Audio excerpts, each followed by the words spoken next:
LPU ప్లేస్మెంట్ల రికార్డులు సృష్టిస్తోంది. Final year student 2.5 కోట్ల ప్యాకేజ్ పొందుతున్నారు. 1700 మందికి పైగా ఎల్పియు స్టూడెంట్స్ 10 లక్షల నుంచి 2.5 కోట్ల ప్యాకేజెస్ పొందారు. విద్యా విప్లవం ప్రారంభమైంది లవ్లీ ప్రొఫెషనల్ యూనివర్సిటీలో. అధికారంలోకి వచ్చి ఏడాది అవుతున్న వేళలో చెప్పుకోవటానికి ఏమీ లేకపోవడంతో యథావిధిగా గత జగన్ పాలనపై బురద జల్లుతున్నారు. సూపర్ 6 హామీలు అమలు కాకపోయినా వాటిని అమలు చేశామని చెప్పుకుంటున్నారంటే టీడీపీ నేతలు ఏ స్థాయికి దిగజారారో అర్థం చేసుకోవచ్చు. అన్ని వర్గాల ప్రజల్లో అసంతృప్తి పరాకాష్ఠకు చేరుకున్నప్పటికీ అదేమీ లేదు అన్నట్లుగా మహానాడు కార్యక్రమాన్ని నిర్వహించారు. జగన్పై ఉన్న ద్వేషంతో కడపలో మహానాడు నిర్వహించిన చంద్రబాబు, లోకేష్ ఈ కార్యక్రమం ద్వారా తమ ఆహాన్ని చల్లార్చుకున్నారనే విశ్లేషణలు వెలువడుతున్నాయి.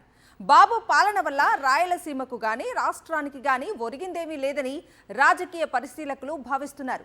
మాయానాడుగా మారిన మహానాడు నిర్వహణపై ప్రముఖ జర్నలిస్ట్ కొమ్మినేని శ్రీనివాసరావు కామెంట్ చూద్దాం.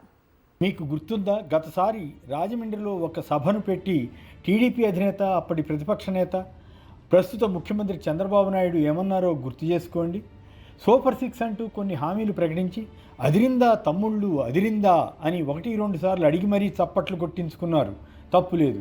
మరి తాజాగా కడప నగరం వద్ద జరిగిన మహానాడులో వాటిని ప్రస్తావించి అదేవిధంగా తమ పాలన అదురుతోందా, రాజమండ్రిలో చెప్పినవన్నిటినీ అమలు చేస్తున్నాం కదా, ప్రజలంతా అదిరిపోతున్నారా అని కార్యకర్తలను అడగాలి కదా. ఆ సాహసం చంద్రబాబు కానీ ఆయన తనయుడు మంత్రి లోకేష్ కానీ చేయలేకపోయారు.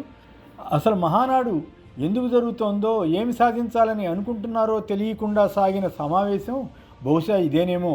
గతంలో ఆయా మహానాడుల్లో ఏవో కొన్ని విధానాలపైన చర్చలు జరిగేవి. పాలనలోని మంచి చెడు గురించి మాట్లాడుకునేవారు. కానీ ఇప్పుడు ఆ పరిస్థితి ఉన్నట్లు లేదు. స్వోత్కర్ష, గప్పాలు కొట్టుకోవడం, అతిశయోక్తులతో ప్రసంగాలు ఒకవైపు, అంతా లోకేష్మయం అన్నట్లు మరోవైపు ఈ సభ జరిగింది. లోకేష్ నా తెలుగు కుటుంబం అని సొంత లోగోని ఏర్పాటు చేసుకోవడం, ఆయన కొత్తగా కనిపెట్టినట్లు చెప్పుకుంటున్న 6 శాసనాల ప్రచారం కోసం ఈ మహానాడు జరిగినట్టు అనిపిస్తుంది. ఇటు ప్రభుత్వంలోనూ అటు పార్టీలోనూ లోకేష్ పెత్తనం చేస్తున్న సంగతి తెలిసిందే. కారణం ఏమైనప్పటికీ ముఖ్యమంత్రి పదవికి అంత తొందర ఏముందని అంటూనే పార్టీ అధిష్టానం ఏ బాధ్యత అప్పగించినా స్వీకరిస్తానని చెప్పడం ద్వారా లోకేష్ తన మనసులోని మాట చెప్పకనే చెప్పినట్లయింది. జనసేన అధినేత ఉప ముఖ్యమంత్రి పవన్ కళ్యాణ్ 15 ఏళ్లు చంద్రబాబే సీఎంగా ఉండాలని 1-2 సార్లు అనడం ద్వారా లోకేష్ను కాస్త ఇరుకున పెట్టారు. దీన్ని గమనిస్తే, ఇప్పుడు తాజాగా లోకేష్ చేసిన ప్రకటన గమనిస్తే వారిద్దరి మధ్య ఇంకా డీల్ కుదరలేదేమో అన్న సందేహం వస్తుంది. ఈ సంగతి పక్కన పెడితే చంద్రబాబు స్పీచ్ అంతా పేలవంగా, ఎప్పటి మాదిరి అసత్యాలు, అర్ధసత్యాలు, గత జగన్ ప్రభుత్వంపై విద్వేషపూరిత వ్యాఖ్యలతోనే సాగింది. రాజమండ్రిలో ఆయన చేసిన వాగ్దానాలు ఏమిటి, అధికారంలోకి వచ్చాక ఈ ఏడాది కాలంలో ఆయన ప్రభుత్వం అమలు చేసినవి ఏమిటి అన్న అంశాన్ని పూర్తిగా విస్మరించినట్లు కనిపిస్తుంది. ఒక్క పెన్షన్ 1000 రూపాయలు పెంచడం, అరాకొరగా గ్యాస్ సిలిండర్ల పథకం మినహా సూపర్ 6 హామీలను ఎందుకు అమలు చేయలేకపోయారో వివరించాలి కదా. పోనీ పలానా అభివృద్ధి సాధించామని చెప్పగలిగారా? నిరుద్యోగ యువతకు నెలకు 3000 రూపాయలు, స్కూల్కు వెళ్లే ప్రతి విద్యార్థికి 15,000, ప్రతి రైతుకు ఏటా 20,000, ప్రతి మహిళకు నెలకు 1,500 రూపాయలు, మహిళలకు ఉచిత బస్సు ప్రయాణం, ఇలాంటి అంశాలు సూపర్ 6లో ప్రధానంగా ఉన్నాయి.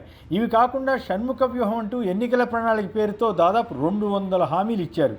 జూన్లో తల్లికి వందనం, ఆగస్టులో ఉచిత బస్సు ప్రయాణం అమలు చేస్తామని అంటున్నారే తప్ప ఈ సంవత్సరం అంతా ఎందుకు ఇవ్వలేదో, అది తమ వైఫల్యమో కాదో చంద్రబాబు మహానాడులో మాట మాత్రం చెప్పలేకపోయారు.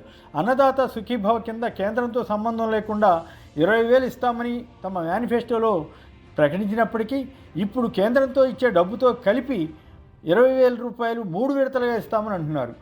వేరే హామీల్లో వాలంటీర్ల కొనసాగింపు, బీసీలకు 50 ఏళ్లకే పెన్షన్ వంటివి చాలానే ఉన్నాయి. కానీ వాటి గురించి మాట్లాడకుండా గత జగన్ ప్రభుత్వంపై విమర్శలతో కాలక్షేపం చేస్తే ప్రజలకు ఏమి లాభం? ఎన్నికల ప్రణాళికలోని అంశాలు అమలు చేసి అదిరిందా ప్రజలారా అని అడిగి ఉంటే మహానాడు అర్థవంతమై ఉండేది కదా. ఎల్లో మీడియాలో కవరేజీకి అవసరమైన డైలాగులు మాత్రం చెప్పారనిపిస్తుంది. రాష్ట్రం దశ దిశ మార్చే విధంగా అవసరమైన విధానాలు రూపొందిస్తామని చంద్రబాబు ఇప్పుడు చెప్పడం ఏమిటి?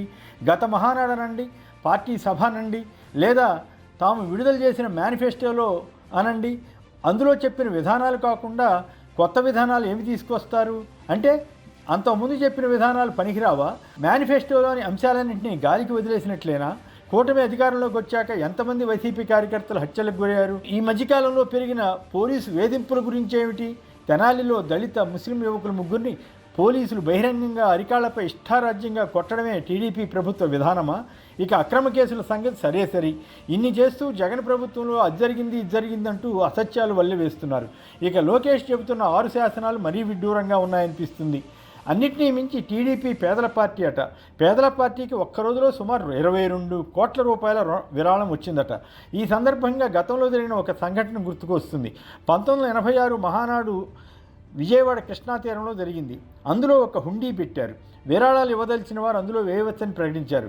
ఆ హుండీ వద్దకు ఎవరు ఎప్పుడు వెళ్ళినట్లు పెద్దగా కనిపించేవారు కారు. కానీ తెల్లవారేసరికల్లా భారీ మొత్తాలు వచ్చాయని ప్రకటించేవారు. ఇందులో మతలబు ఏమిటని అప్పట్లో కథనాలు వచ్చాయి. మరి ఇప్పుడు నిజంగానే అభిమానులు విరాళాలు ఇస్తుంటే మంచిదే. ఏదేమైనా వైఎస్ జగన్ సొంత ప్రాంతమైన కడపలో మహానాడు పెట్టి చంద్రబాబు లోకేష్లు తమ అహం చల్లబరుచుకుని ఉండవచ్చు, కానీ రాయలసీమకు రాష్ట్ర ప్రజలకు కానీ ఈ మహానాడు వల్ల ఒరిగిందేమిటి అన్నదానికి జవాబు దొరకలేదనే చెప్పాలి.